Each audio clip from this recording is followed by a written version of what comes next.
All right, welcome in. It is week 10 and week 1 of the MIAA high school football playoffs. And that means it's time for the WATD Fantasy Draft, first postseason edition of 2024. Quinn Kelly, Johnny Rourke, Brendan Connolly with you on the WATD Fantasy Draft, picking, as always, quarterback, 2 running backs, 2 wide receivers, and a team defense that we are looking to perform this week in round 1 of the playoffs. So the board's reset. Everybody is available, but only obviously on the playoff team. So we're not gonna track down information from non-playoff games. So if your team made the playoffs, you're eligible to be drafted, and that means we've got 26 South Shore / Metro South / South Shore adjacent teams to choose from. So 26 teams worth of players. So, there's plenty of options, and we're going to dive right on into it. The draft order this week is going to be Brendan, Johnny, and Quinn, and me. So we'll get right into it. If you're here watching, go ahead and like and subscribe to our YouTube page, and check out on Twitter. We'll have some. Maybe a poll out again this week. We'll try to get that back going, but we'll certainly have the results posted there as well on Twitter at SE on WATD. But let's take Brennan right to the board.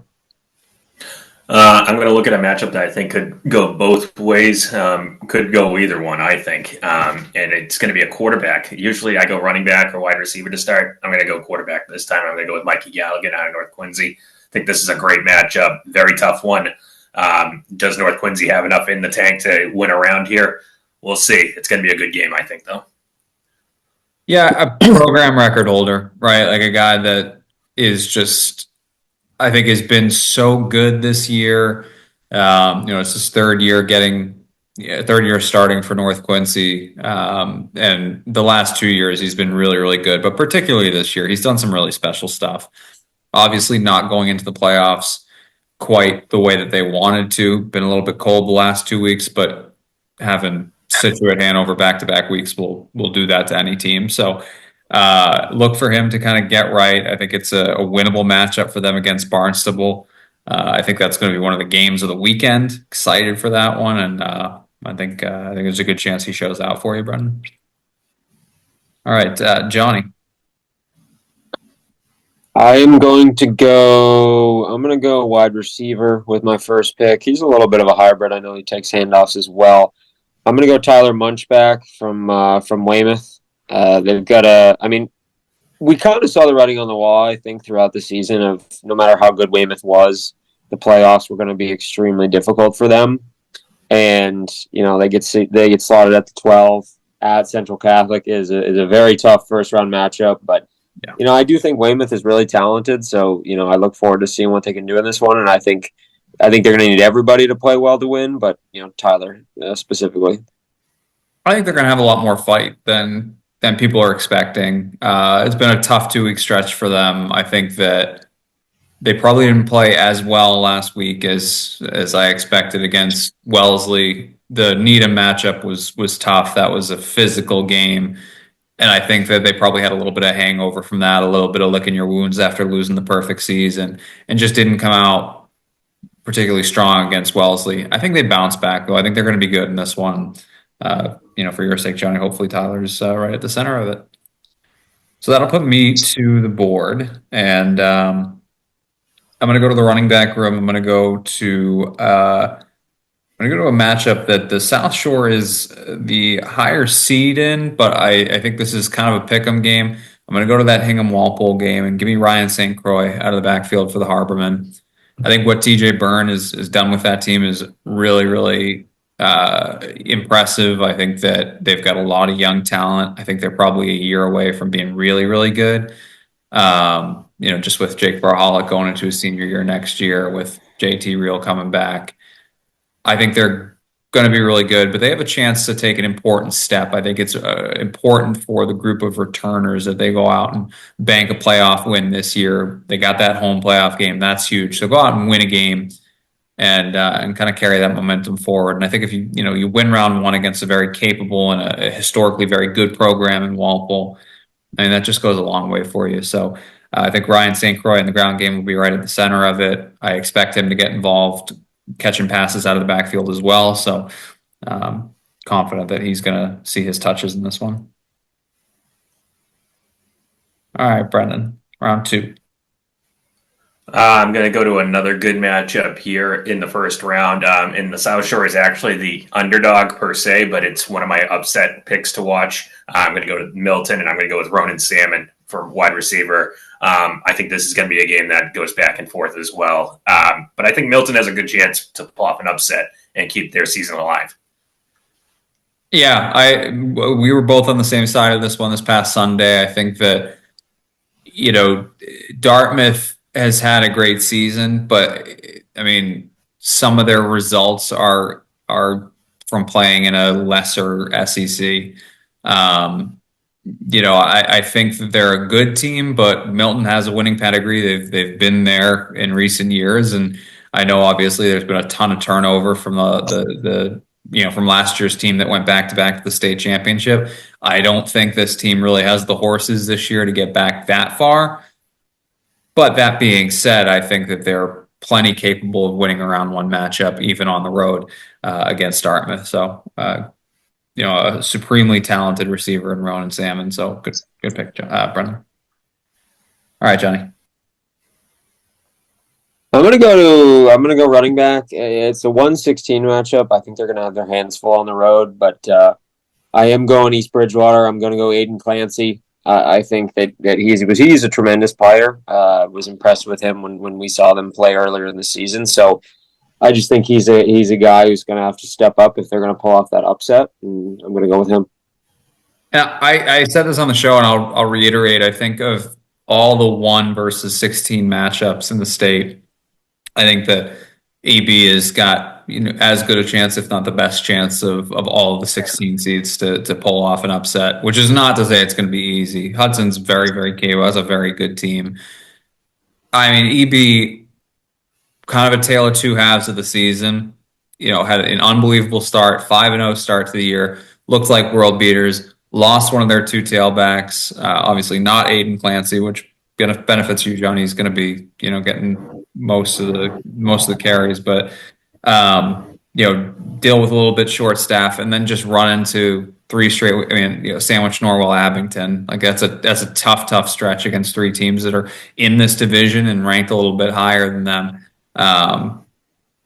Now you got to kind of figure out if you can kind of pull yourself up and get back in the ring, and they're going to have their hands full with Hudson. They've dropped, a ways down the rankings, and that's how you kind of ended up getting an undefeated Hawks team. But hopefully they can go into the Morgan Bowl and pull off an upset. All right, that puts me on the board. I'm gonna go wide receiver, and I'm gonna take the back end of a record-setting duo. We've already seen his quarterback come off the board, but I'm gonna dip into that North Quincy Barnstable matchup, and I want Marquise Rodriguez-Smith. I think he's an absolutely electric player.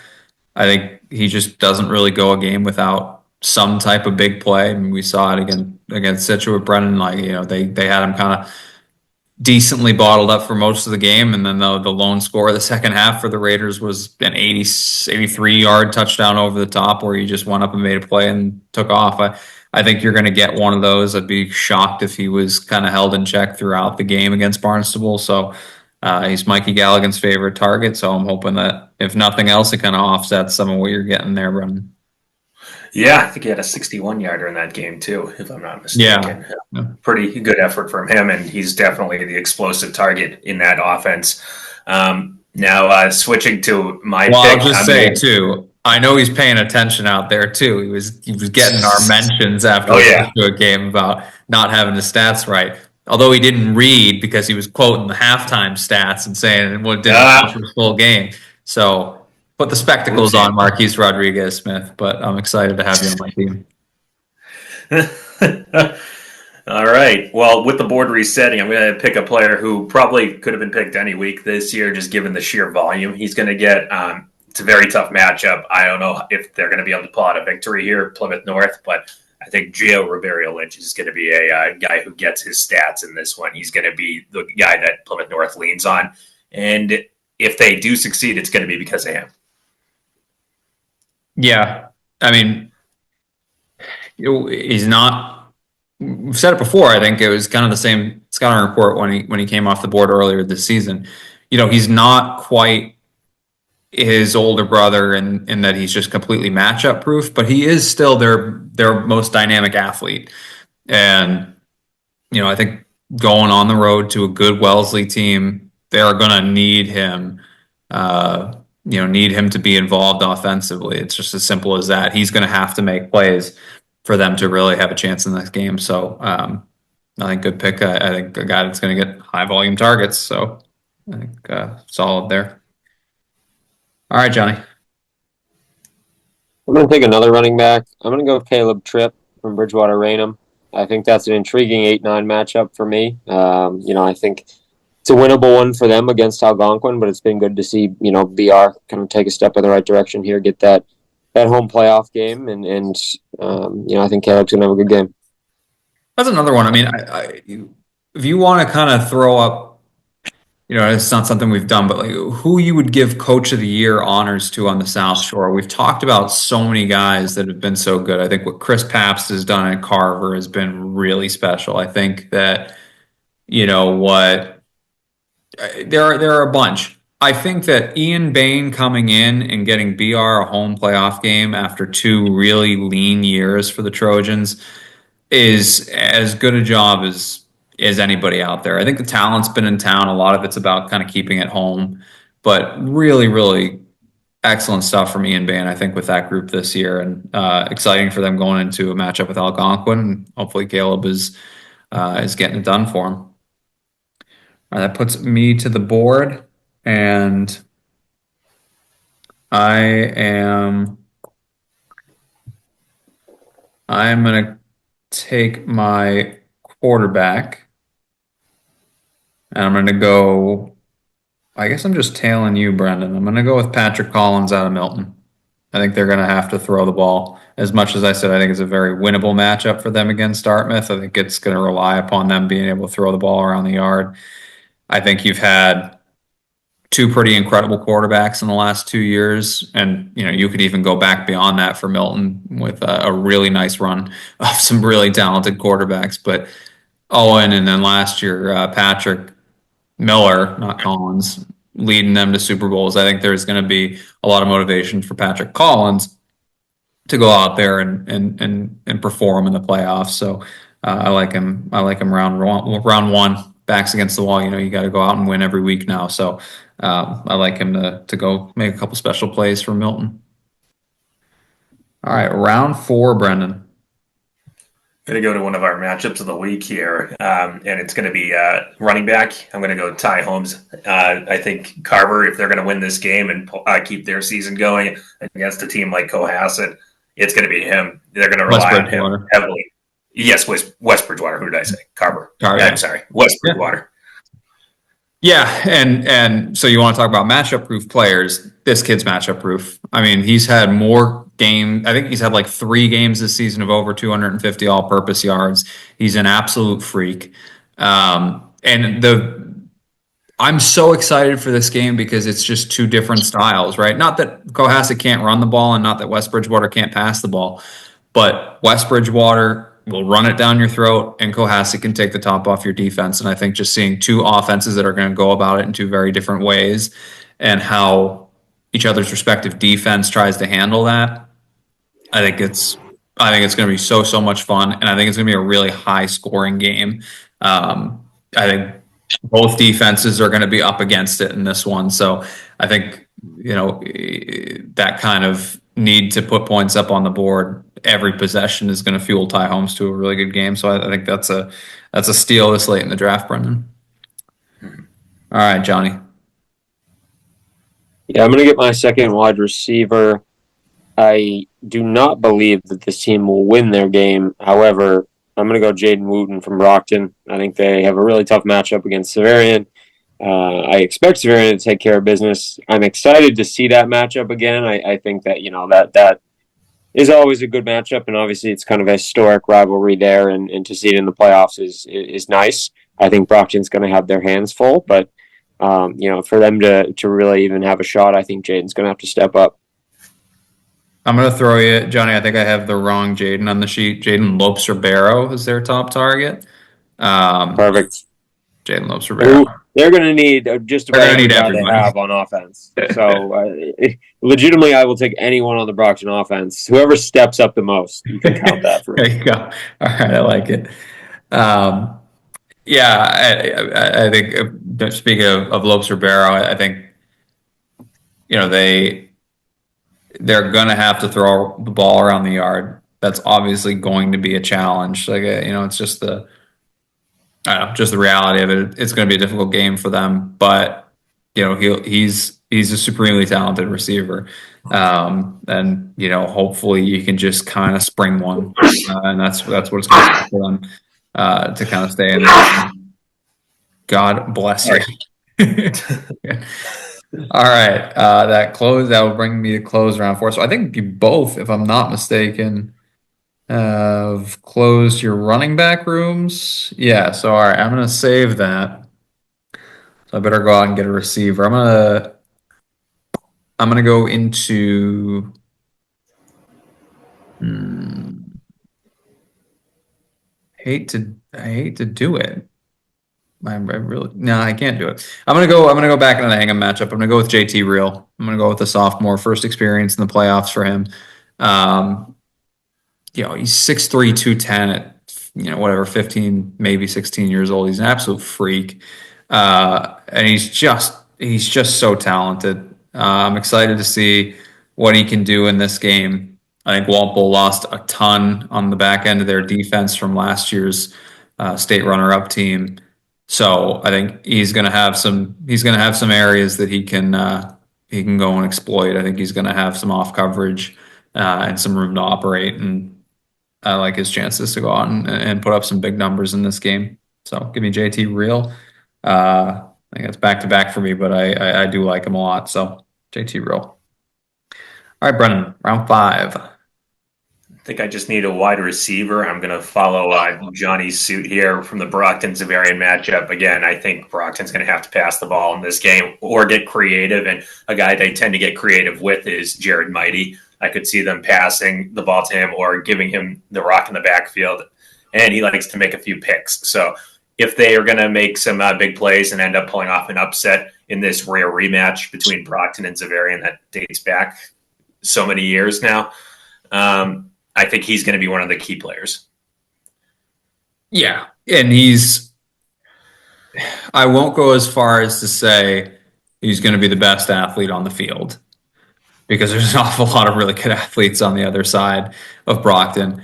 But Jared's right there with the best athletes in that game. And I mean, I know Severian's given up a couple on the year. So if you're talking about a guy that can maybe get something going for you with a special teams touchdown, that's Jared Mighty. He's going to be solid for them defensively. He's not that that's necessarily points saved for pick six or something of that nature, but he's going to be involved because he's going to have to be involved, just like you said, Brennan. I mean, you can't. This is an empty out the tank kind of game for Brockton, so you better get your best athlete the ball in his hands as much as possible. So they're going to be relying upon Jared, Jaden, and I throw Luke Turco in there as well.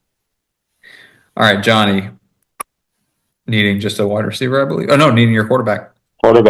and defense. Yeah, I actually think I picked this guy recently, if not last week. So I apologize, but No, I am going boards to go reset for a back. reason. Yep, playoffs reset. I'm going to go Michael Wildfire from Cohasset. They're in an interesting 7-10 game. I think obviously it's a South Shore on South Shore matchup. I think West Bridgewater is a talented team. I think Cohasset is talented, but as I've said in the past, I was really impressed with Wildfire when we saw him in person, and I think in playoffs you just kind of got to ride your guys, and for me, Michael Wildfire is one of them. I'll echo what I said with the Ty Holmes pick. I think this is going to be a shootout. I think it's going to be a really high scoring game. I would not be surprised if we saw in the 30s for both teams. And so Michael Wildfire is undoubtedly going to get his in this game. it's been a rocky road for Cohasset lately. They have not been playing the way I think they're capable of. We talked about, we did our contenders tiering. I moved them down. I had them as a team that I thought could get to Gillette. I'm backing off of that a little bit, but I still think a fourth straight Final Four appearance is on the table for them. They just kind of got to get it figured out here, and just kind of get things right. And it's a tough matchup for them to do that against, knowing that West Bridgewater's offense is going to put a lot of pressure on them to go out and put points up on every possession. So. I think it's a great pick. It's our South Shore game of the week, so I'm excited to get our eyes on it. And a solid quarterback. All right, I'll close out round 5, as I like to do sometimes. I want to bang my defense first. Make sure I get that before any of you suckers get yours. And I am gonna go. I am going to go with the Hanover defense. Northeast Metro RVT just sounds made up. So I'm just gonna, it's real. I know it's real. They're coming Good down. Twitter profile. They're good with tweets. Are they? All right. They well, are there good you with go. tweets. So Well, they're a lot of active. respect for that. So don't at me, Northeast Metro RVT, but I like Hanover's defense to shut them down. I think it's a long ass drive from Wakefield. I think I have an early, for a 6 o'clock game on a Friday. I don't know why so many teams are playing at 6 this week. I don't know what the deal is with that, but I just Melrose think and Scituate are going at 7. That's a long drive too. that is a long drive. Is that a seamless transition into Brendan's round 6 pick? No, it's not. I'm just saying that's like a late one. Like you see some of these games 7:30, like it's crazy. 7's the normal start time. No, I know, but I mean, when you get to the playoffs and you have teams coming from across the state, when you're talking about teams in your own league, like I can understand that. Yeah, fair enough. So I mean, yeah, there you go. That answers my question. I guess why it's 6. This is longer drives. Get them home early, but yeah, I don't know. I guess it doesn't matter now. It's freaking late at 4:30, so it's going to be Friday Night Lights either way. But I don't know. Hanover D. That's my pick. Brendan, you need a defense. I'm going to go to the Mansfield defense going up against Doherty this week. I think if there's a time to pick Mansfield in this playoff run because they might be down per se compared to past years, it's probably this matchup. I like Mansfield. I think they get the job done and roll on into the next round. Yeah, I'm going to keep negative. We saw them. It's unfair to grade a team on one performance, especially when the opponent was Marshfield.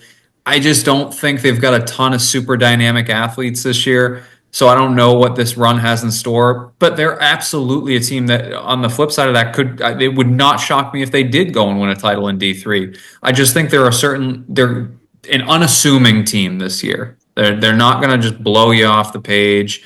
They kind of do everything by committee, but I think this is their best chance to have a really good defensive performance. So I think that's a good call, Brennan. I think Doherty's going to be hard pressed for points in this matchup. All right, Johnny, your defense. I'm gonna go with the Green Wave. I'm gonna go Abington against Winthrop. I think that's one they'll take care of business on, and then ultimately, I believe, set up a matchup with Norwell. If both those teams take care of business, which we've obviously got our fingers crossed for. I've heard a lot of, I won't call it negativity, but anxiety, certainly from Greenway faithful about this matchup. It's a good Winthrop team. There's a lot of good teams in D6. It's pretty deep, but I've been surprised at how anxious they are about the Vikings coming in. But I'm running back. I would equate in terms of their league. I believe it's the Northeast Conference. They're in the Northeastern Conference. I believe this is their version of Cassius Johnson. They're going to be running up against if he's playing in this matchup. Something similar to what Norwell saw last year when they ran into a Fairhaven team with Justin Marks. It was just kind of that was it. All right. Well, hopefully Abington can slow him down. All right. I will round out the draft, and I need a running back, so I'm going to close out with Cam Aida. I'm going to go with Cam Aida. I think he was my first running back off the board week 1, if I'm not mistaken. I'm going to go back to him here. I think it's a tough matchup for Weymouth. I think they're going to have a hard time scoring with Central Catholic. So I think that the game plan for them is shorten the game by keeping it on the ground. So I'll give me Cam Aida, expecting him to get a really high volume of carries in this week. And that rounds out the Week 10 / playoff Week 1 WATD Fantasy Draft. All right, let me run down the draft boards, picking out of the first slot. Brendan at quarterback, you got Mikey Galligan out of North Quincy. Your running backs are Gio Roberio Lynch out of Plymouth North and Ty Holmes out of West Bridgewater. Your wide receivers are Ronan Salmon out of Milton and Jared Mighty out of Brockton. And you have the Mansfield defense.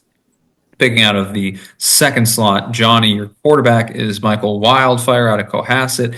Your running backs are Aiden Clancy out of East Bridgewater and Caleb Tripp out of Bridgewater Raynham. Your wide receivers are Tyler Munchback out of Weymouth and Jaden Lopes-Ribeiro out of Brockton. And your defense is Abington. And me picking out of the third slot, my quarterback was Patrick Collins out of Milton. My running backs are Ryan St. Croix out of Hingham and Cam Aida out of Weymouth. My wide receivers are Marquise Rodriguez-Smith out of North Quincy and JT Real out of Hingham. And I have the Hanover defense. All right, that puts a bow on it. So as we alluded to, we will be on the road, WATD Plus, Thursday Night Lights. We are going to head on out to Hudson, track down the Vikings, and we're going to bring you EB versus Hudson, hoping for a 16-1 upset there.